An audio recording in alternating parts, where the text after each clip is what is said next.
This year marks the 80th anniversary of the Holocaust's end.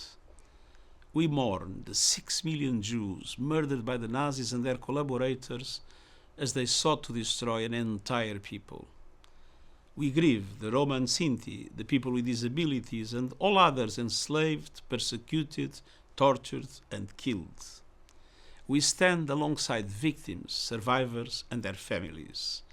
And we renew our resolve never to forget. To allow the Holocaust to fade from memory would dishonor the past and betray the future. Remembrance is a moral act and a call to action. To know the history of the Holocaust is to know the depths to which humanity can sink. To understand how the Nazis were able to commit their heinous crimes with the complicity of others, and to comprehend that each of us has a solemn duty to speak up against hate and to stand up for the human rights of all. Following the hell of the Holocaust, countries came together, and they enshrined the dignity of every person in the Universal Declaration of Human Rights. In dark times, that document remains a shining light. 80 years since the Holocaust's end, anti-Semitism is still with us, fueled by the same lies and loathing that made the Nazi genocide possible. And it is rising. Discrimination is rife.